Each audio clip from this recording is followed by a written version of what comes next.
हरे कृष्णा। मेरी आवाज प्रॉपर आ रही है? प्लीज चैट पे लिखिए मेरी आवाज आ रही है। ठीक है, हरे कृष्णा। ठीक है।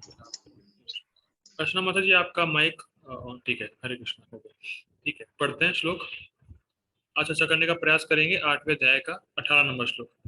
अव्यक्त प्रभवन्त्य हरागमे रात्र्यागमे प्रलीयन्ते तत्र वायक्तयः सर्वाः प्रभवन्ते हरागमे रात्र्यागमे प्रलीयन्ते।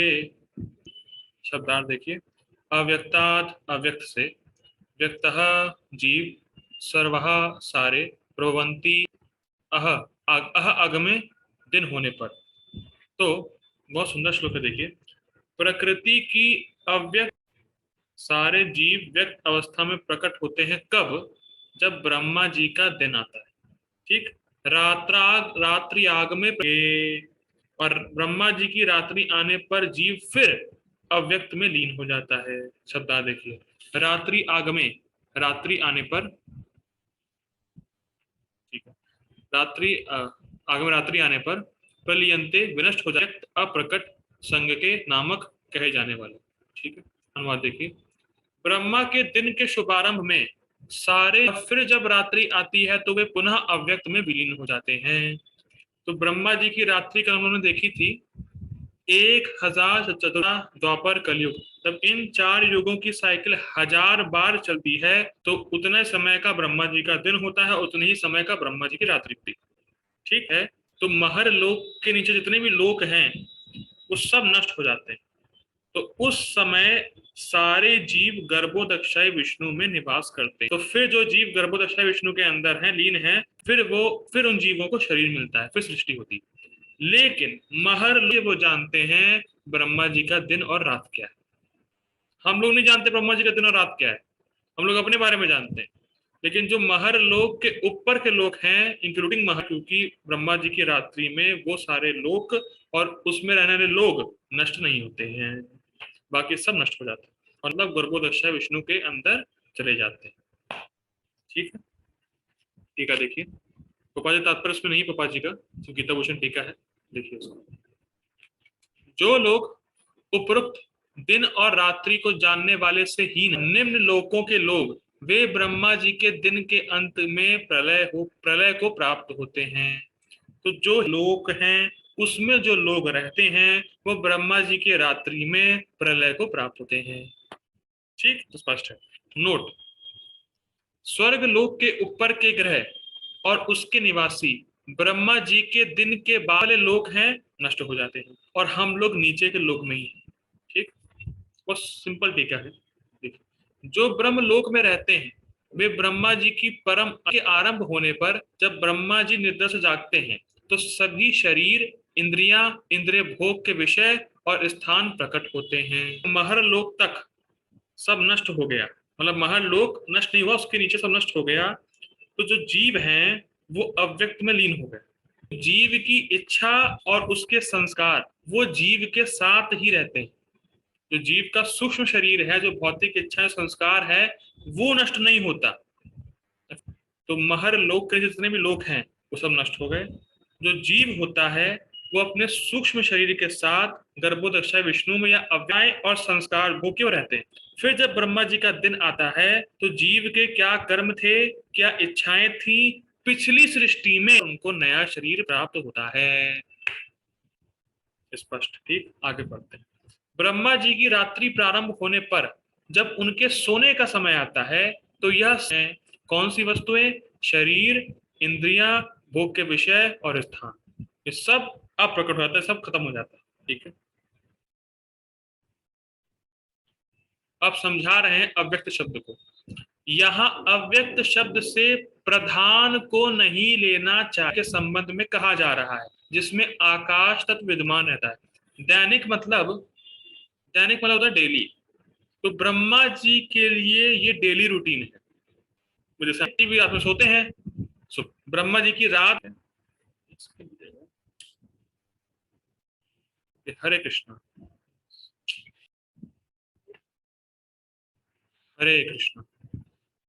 हम लोग पढ़ रहे थे यहाँ से। यहाँ अव्यक्त शब्द से प्रधान को नहीं लेना चाहिए, क्योंकि यह दैनिक सृष्टि और प्रलय के संबंध में कहा जा रहा है, जिसमें आकाश तत्व विद्यमान रहता है। देखिए, दैनिक मतलब होता है डेली। तो ब्रह्मा जी का डेली रूटीन क्या है? वो सोते हैं, जगते हैं, जैसे हमारा हम सोते हैं, जगते हैं। तो ब्रह्मा जी जब सोते हैं तो प्रलय होता है। उस प्रलय के संबंध में यहाँ अव्यक्त कह रहे हैं, ना कि अव्यक्त को प्रधान कह रहे हैं। तो फिर रिपीट करना चाहूंगा, जब ब्रह्मा जी सोते हैं तो उस समय जब प्रलय होती है तो उसके संबंध में यहाँ अव्यक्त कह रहे हैं, ना कि अव्यक्त को यहाँ प्रधान कह रहे हैं। देखिए, प्रधान क्या होता है, जो लोग पहले आते थे उनको पता होगा, तो नए उनको नहीं पता होगा। प्रधान प्रकृति की वो स्टेज या वो अवस्था है जिसमें गुणों की साम्यता रहती है, जिसमें गुण, तीन गुण, सतोगुण, रजोगुण, तमोगुण 1:1:1 में रहते हैं, इक्विलिब्रियम रहता है। और उस समय उसमें कोई सृष्टि नहीं होती, उसको भी अव्यक्त कहते हैं। इस प्रधान अवस्था को भी अव्यक्त कहते हैं, लेकिन यहाँ पे अव्यक्त प्रधान को नहीं कहा जा रहा है। ठीक, क्योंकि प्रधान वो स्टेज है जब सारी सृष्टि महाविष्णु में प्रवेश करती है। जब ब्रह्मा जी की परम आयु समाप्त हो जाती है, तब अव्यक्त को प्रधान कह सकते हैं। ठीक, लेकिन यहाँ पे दैनिक सृष्टि, मतलब दैनिक सृष्टि और प्रलय, मतलब ब्रह्मा जी के दिन का सृष्टि और प्रलय की बात हो रही है, तो यहाँ पे अव्यक्त को प्रधान नहीं कही। ठीक, तो जब ब्रह्मा जी की आयु समाप्त होती है, तब जो प्रधान होता है उसको अव्यक्त बोलते हैं। और उस अव्यक्त में महाविष्णु जब काल शक्ति का क्षोभ करते हैं और जीव शक्ति को डालते हैं, तब सृष्टि होती है। लेकिन यहाँ पे जो अव्यक्त बोल रहे हैं कि जब ब्रह्मा जी की रात आती है, तो जब ब्रह्मा जी की रात आती है तो जब प्रलय होता है तो उसमें आकाश तत्व, earth water fire air ether, जो ईथर होता है आकाश तत्व, तो आकाश तत्व नष्ट नहीं होता है और पूरा ब्रह्मांड भी नष्ट नहीं होता है। तो ब्रह्मांड तो है, उसके कुछ लोक नष्ट होते हैं, लेकिन जब ब्रह्मा जी की आयु खत्म हो जाती है तो पूरा ब्रह्मांड ही खत्म हो जाता है, तब प्रधान आता है। ठीक, तो यहाँ पे जो अव्यक्त शब्द आया है उससे प्रधान को नहीं लेना है, लेकिन प्रधान को अव्यक्त बोलते हैं कब? जब ब्रह्मा जी की आयु समाप्त हो जाती है, तब। ठीक, इसीलिए अव्यक्त का अर्थ है ब्रह्मा जी की निद्रा की अवस्था। जब यहाँ बोल रहे हैं अव्यक्त, अव्यक्त मतलब जब ब्रह्मा जी सोते हैं तब, जब ब्रह्मा जी के सोने की अवस्था है तब।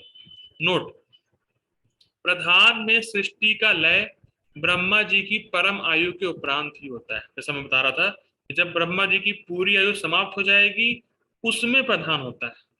और ब्रह्मा जी की क्या आयु है? 311 ट्रिलियन 40 बिलियन ईयर्स। तो जब ब्रह्मा जी के पूरे 100 साल इतने होते हैं हमारी गणना के अनुसार, जब ब्रह्मा जी के 100 साल समाप्त हो जाएंगे, तब सारी सृष्टि प्रधान में जाके मिल जाती है। उस जब वो अवस्था आती है जब सृष्टि बिल्कुल पूरी तरीके से खत्म हो चुकी है, नहीं हो रही है, तो उस अवस्था को प्रधान बोलते हैं। लेकिन यहाँ पे अव्यक्त जो बोला जा रहा है वो अव्यक्त बोला जा रहा है ब्रह्मा जी के सोने की अवस्था, तो ब्रह्मा सोते हैं। ठीक, और इस समय ब्रह्मा जी की आयु 50 साल हो चुकी है, मतलब आधा समय गुजर चुका है ब्रह्मा जी के आयु का। ठीक है, तो बस हम मुझे इतना ही बताना था, पापा जी का परपट तो है नहीं इसमें। तो अब हम लोग ऐसा करते हैं, हम लोग कल 2 श्लोक लेने का प्रयास करेंगे, 19 और 20। और कल क्लास होगी दोपहर में लगभग 1 बजे के आसपास। So I request all of you to join tomorrow. आज के लिए बस इतना ही। हरे कृष्णा, श्रील प्रभुपाद की जय, श्री बुद्धा की जय। Hare Krishna, thank you for joining and thank you for tolerating. Hari बोल।